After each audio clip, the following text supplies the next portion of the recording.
नमस्कार। आज मैं आपको एक और कृष्ण लीला सुनाऊंगा। ऋषि उत्तंक और रेगिस्तान में अमृत। यह कथा महाभारत के अश्वमेधिक पर्व में विस्तार से वर्णित है। कुरुक्षेत्र का युद्ध समाप्त हो चुका था। पांडवों का राज्याभिषेक हो गया था और भगवान श्री कृष्ण, जिन्होंने इस पूरे धर्म युद्ध की बागडोर संभाली थी, अब हस्तिनापुर छोड़ अपनी नगरी द्वारका की ओर लौट रहे थे। मार्ग में एक विशाल और निर्जल मरुस्थल पड़ता, जिसे आज हम थार के नाम से जानते हैं। चारों ओर केवल तपती रेत थी और गर्म हवाएं चल रही थी। तभी श्री कृष्ण की दृष्टि दूर एक वृक्ष के नीचे बैठे तेजस्वी ऋषि उत्तंक पर पड़ी। उत्तंक मुनि वर्षों से बाहरी जगत से कटकर अपनी साधना में लीन थे। वे इतने एकांत में रहते थे कि उन्हें इस बात का आभास तक नहीं था कि आर्यवर्त की धरती लहू से लाल हो चुकी है। जब कृष्ण उनके समीप पहुंचे तो ऋषि उत्तंक ने बड़े प्रेम से उनका स्वागत किया। कुशल क्षेम पूछने के बाद उत्तंक ने बड़ी उत्सुकता से पूछा, हे माधव, द्वारका और हस्तिनापुर के क्या समाचार हैं? क्या कुरु और पांडु के पुत्रों में अब संधि हो गई है? क्या दोनों पक्ष अब प्रेम से एक साथ रह रहे हैं? ऋषि उत्तंक का यह सरल प्रश्न कृष्ण के हृदय को चुभ गया। कृष्ण का चेहरा गंभीर हो गया और उनकी आंखों में एक गहरी उदासी छा गई। श्री कृष्ण ने लंबी सांस ली और धीमे स्वर में कहा, मुनिवर, आप इस मरुस्थल में थे, इसलिए आप तक वह हाहाकार नहीं पहुंचा। संधि के सारे प्रयास विफल रहे। दुर्योधन का अहंकार और नियति का खेल इतना प्रबल था कि युद्ध को टाला नहीं जा सका। कुरुक्षेत्र की भूमि पर 18 अक्षौहिणी सेना का विनाश हो गया है। भीष्म, द्रोण, कर्ण और धृतराष्ट्र के 100 पुत्र सब काल के गाल में समा गए। अब ना कोई कुरु बचा है, ना कोई योद्धा। यह सुनते ही ऋषि उत्तंक का चेहरा क्रोध से तमतमा उठा।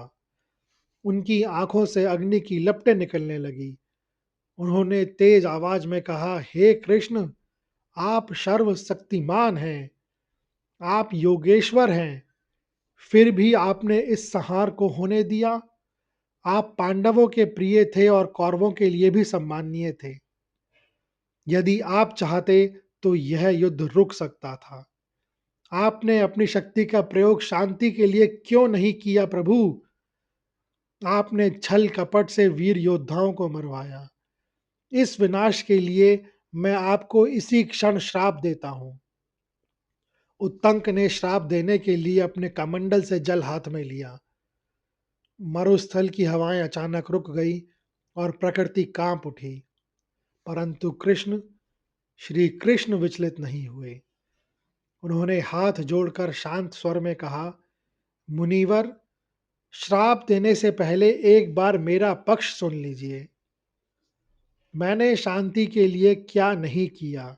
मैं स्वयं शांति दूत बनकर दुर्योधन की सभा में गया। मैंने उससे केवल 5 गांव मांगे थे, लेकिन उसने सुई की नोक के बराबर भूमि देने से भी मना कर दिया।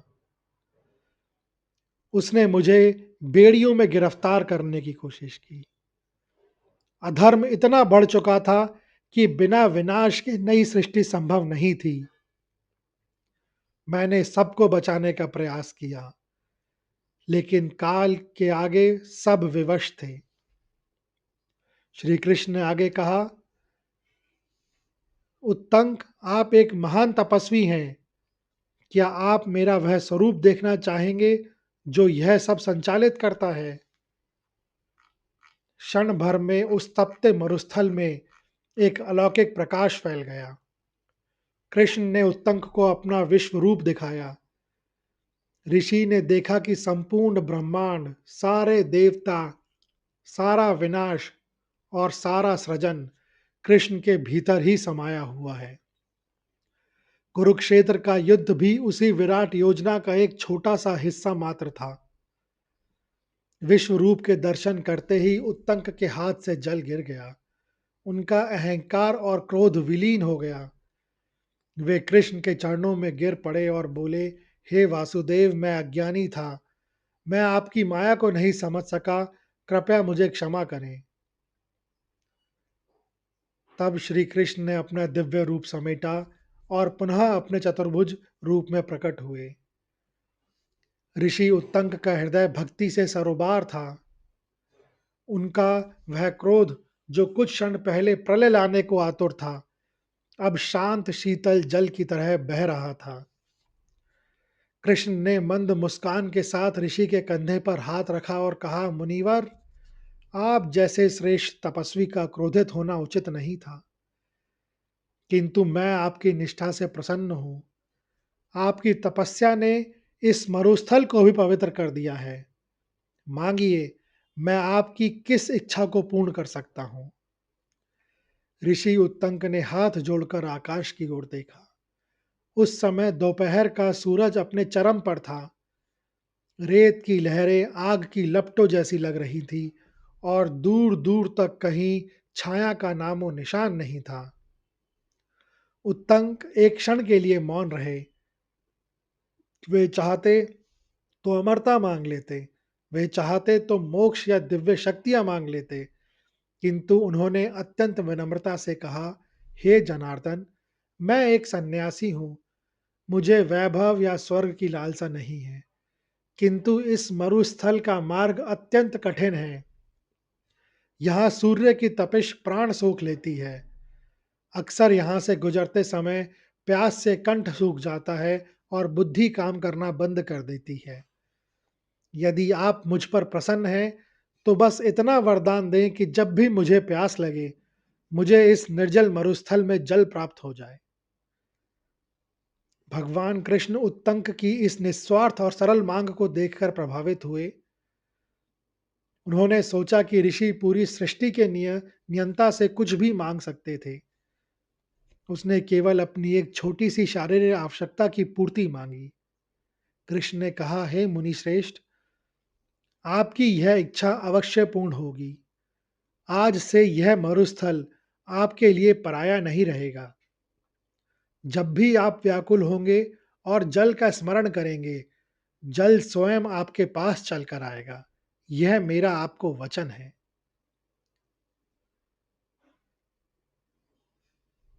कृष्ण तथास्तु कह तो दिया, लेकिन उनके मन में एक बड़ी योजना थी। वे उत्तंक को केवल साधारण जल नहीं, बल्कि अमृत पिलाकर उन्हें सदा के लिए धन्य करना चाहते थे। किंतु देवताओं के नियम कड़े थे। अमृत केवल उसे मिलता है जो भेदभाव से ऊपर उठ चुका हो। वरदान देकर कृष्ण अंतर्ध्यान हो गए। मरुस्थल में फिर से वही सन्नाटा छा गया, लेकिन अब उत्तंक के मन में निश्चिंतता थी। दोपहर ढलने को थी, लेकिन तपिश कम होने का नाम नहीं ले रही थी। ऋषि उत्तंक मरुस्थल के मध्य में थे। अचानक उनके कंठ में कांटों जैसी चुभन होने लगी। जीभ तालू से चिपक गई और प्यास ने उन्हें व्याकुल कर दिया। उन्हें श्री कृष्ण के वरदान का स्मरण हुआ। उन्होंने आंखें मूंद कर करुणापूर्वक हृदय से माधव को पुकारा, हे केशव, रक्षा करें, मेरा कंठ सूख रहा है। जैसे ही उन्होंने आंखें खोली, उन्होंने एक विचित्र दृश्य देखा। दूर क्षितिज पर रेत के भवंडर के बीच एक आकृति उभरती दिखी। जैसे जैसे वह आकृति पास आई, उत्तंक का चेहरा विस्मय और फिर घृणा में भर गया। वह एक चांडाल था। उसके वस्त्र फटे हुए थे और कीचड़ से सने थे। उसके शरीर से दुर्गंध आ रही थी और वह पसीने में नहाया हुआ था। उसके साथ खूंखार शिकारी कुत्ता था, जो जीभ निकालकर हाँफ रहा था। उस चांडाल के कंधे पर चमड़े की एक पुरानी मशक लटकी हुई थी, जिसमें बूंद बूंद पानी रिस रहा था। उस चांडाल ने ऋषि के समीप आकर अपनी आवाज में कहा, हे मुनिवर, आप प्यास से बेहाल दिखते हैं। इस मरुस्थल में जल मिलना दुर्लभ है। मेरे पास ये शीतल जल है, आप इसे पीकर अपनी तृप्ति करें। उसने अपने चमड़े की मशक का मुंह खोला। उतंक ने देखा कि वह जल तो था, लेकिन एक चांडाल के पास था और अपवित्र चमड़े के पात्र में था। ऋषि उत्तंक के भीतर एक भीषण युद्ध छिड़ गया। एक ओर उनकी जान ले रही प्यास थी, और दूसरी ओर उनका ब्राह्मणत्व का अहंकार। उन्होंने मन में सोचा, क्या श्री कृष्ण ने मेरा उपहास किया है? क्या उन्होंने एक ऋषि के पास एक अशुद्ध व्यक्ति को जल लेकर भेजा है? क्या वे चाहते हैं कि मैं अपने धर्म और शुद्धि का त्याग कर इस चांडाल के हाथ से जल ग्रहण करूं? उत्तंक ने अपनी आंखें लाल करते हुए कहा, अरे ओ चांडाल, दूर हट जा मुझसे। मैं महर्षि उत्तंक हूँ। मैं मरना स्वीकार कर सकता हूँ, लेकिन तेरे इस अपवित्र चमड़े के मशक से जल नहीं पी सकता। चला जा यहाँ से। चांडाल ने फिर पूछा, ऋषिवर, पानी ग्रहण कर ले। ऋषि ने फिर मना कर दिया। चांडाल तब भी तनिक भी विचलित नहीं हुआ। वह मंद मंद मुस्कुराया, जो उत्तंक को और भी चढ़ाने वाला लगा। चांडाल ने तीसरी बार कहा, ऋषिराज, एक बार और सोच लीजिए। यह प्यास आपको ले डूबेगी। पानी पी लीजिए। यह सुन उत्तंक का क्रोध सातवें आसमान पर पहुंच गया। उन्होंने उस चांडाल को श्राप देने के लिए हाथ उठा लिया। जैसे ही उन्होंने हाथ उठाया, वह चांडाल, उसका श्वान और वह चमड़े की मशक सब धुएं की तरह हवा में विलीन हो गए। मरुस्थल में फिर से वही सन्नाटा छा गया। उत्तंक अकेले खड़े थे, प्यासे पर थोड़े भ्रमित। उन्हें एहसास होने लगा कि कुछ तो विचित्र घटित हुआ है, जिसे वह समझ नहीं पाए। अक्सर अहंकार बाहर से नहीं दिखता, वह आदर्शों का चोला ओढ़कर आता है। उत्तंक को लगा कि वे अपने धर्म की रक्षा कर रहे हैं, जबकि वास्तव में वे अपने अहंकार की रक्षा कर रहे थे। उन्होंने चांडाल की ओर नफरत भरी दृष्टि से देखा। उन्होंने उसके फटे हुए वस्त्रों, उसके पसीने की दुर्गंध और उस शिकारी कुत्ते को देखा, जिन्हें शास्त्रों में अशुद्ध माना गया। उन्होंने उस व्यक्ति में परमात्मा के दर्शन नहीं किए, बल्कि केवल एक आम साधारण नीच कुल का व्यक्ति दिखाई दिया। चांडाल के अदृश्य होते ही मरुस्थल की तपिश जैसे उत्तंक को हृदय को जलाने लगी। उन्हें अपनी गलती का एहसास होने लगा था, लेकिन सत्य का पूर्ण बोध अभी शेष था। तभी मरुस्थल की धूल भरी हवाओं के बीच एक शीतल लहर चली, और भगवान श्री कृष्ण पुनः उनके सम्मुख प्रकट हुए। श्री कृष्ण के चेहरे पर हमेशा की भांति चित परिचित मुस्कान नहीं थी, बल्कि उनकी आंखों में एक गहरी करुणा और थोड़ी उदासी थी। उत्तंक, जो प्यास से अधमरे हो चुके थे, कृष्ण को देखते ही उनके चरणों में गिर पड़े। उन्होंने लड़खड़ाती आवाज में कहा, हे केशव, ये कैसा मजाक किया? मैंने जल मांगा था और आपने उस अशुद्ध चांडाल को भेज दिया। क्या एक ब्राह्मण के लिए चमड़े की मशक से जल पीना उचित था? कृष्ण ने उन्हें सहारा देकर उठाया और बड़े गंभीर स्वर में कहा, ऋषिवर, आपने मुझसे जल मांगा था, लेकिन मैंने आपके लिए कुछ और ही सोचा था। आपकी तपस्या को देखते हुए मैंने देवराज इंद्र से कहा था कि वह आपको अमृत प्रदान करें, ताकि आप सदा के लिए अमर और दिव्य हो जाएं। यह सुन उत्तंक के कान सुन्न हो गए। श्री कृष्ण ने आगे कहा, इंद्र इसके लिए तैयार नहीं थे। उनका तर्क था कि अमृत का अधिकारी केवल वह है जिसे भेद और अहंकार को जीत लिया हो। मेरे बहुत आग्रह करने पर इंद्र इस शर्त के साथ तैयार हुए थे कि वे स्वयं चांडाल का रूप धारण कर आपके पास आएंगे। यदि आप चर्म चक्षुओं के पार देख पाते और उनमें देवत्व पहचान लेते, तो वह अमृत आपका होता। कृष्ण के शब्दों ने उत्तंक के भीतर एक वज्रपात कर दिया। कृष्ण ने शांत स्वर में मर्म भेदी सत्य कहा, ऋषिवर, इंद्र स्वयं आपके पास आए थे। उस चमड़े की मशक में अमृत भरा हुआ था। जिसे आप अशुद्ध समझ रहे थे, वह स्वयं साक्षात मोक्ष था। आपने केवल बाहरी रूप चांडाल को देखा, उस सत्य को नहीं जो उसके भीतर छिपा था। आपने उस अवसर को गवा दिया जो युगों युगों में एक बार मिलता है। ऋषि उत्तंक की आंखों से अश्रुधारा बह निकली। उनका मस्तक लज्जा से झुक गया। उनकी प्यास अब शारीरिक नहीं रह गई, बल्कि वह पश्चाताप की अग्नि बन चुकी थी। उन्होंने रूंधे हुए गले से कहा, हे माधव, मैंने अपनी संकीर्ण बुद्धि से देवराज इंद्र का अपमान किया और आपके प्रेम का तिरस्कार किया प्रभु। मैं अमृत का पात्र तो क्या, अब आपके दर्शनों का पात्र भी नहीं रहा। मेरा सारा ज्ञान, मेरी सारी तपस्या व्यर्थ सिद्ध हुई, क्योंकि मैं एक प्यासे के रूप में ईश्वर को भी नहीं पहचान सका। कृष्ण ने उन्हें समझाते हुए कहा, ऋषिवर, यही जीवन की सबसे बड़ी परीक्षा है। परमात्मा अक्सर उन रूपों में आते हैं जिन्हें हम तुच्छ समझते हैं। अमृत केवल तरल पदार्थ नहीं है, वह दृष्टि है जो हर जीव में एक ही ब्रह्म को देखती है। आपने शास्त्र तो पढ़े, लेकिन उनका सार शायद आपके हृदय में नहीं उतर पाया। मरुस्थल की उस रेत पर ऋषि उत्तंक को आज अपनी सारी तपस्या अधूरी लगने लगी। उनका अहंकार पूरी तरह टूट चुका था और उस टूटते अहंकार के बीच एक नया, विनम्र और जागृत उत्तंक जन्म ले रहा था। भगवान श्री कृष्ण जो भक्त वत्सल है, ऋषि उत्तंक की ऐसी दशा देखकर द्रवित हो उठे।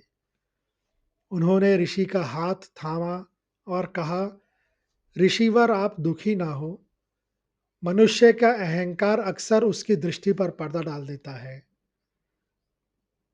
इंद्र की शर्त कठिन थी और उसमें आप विफल रहे, यह सत्य है।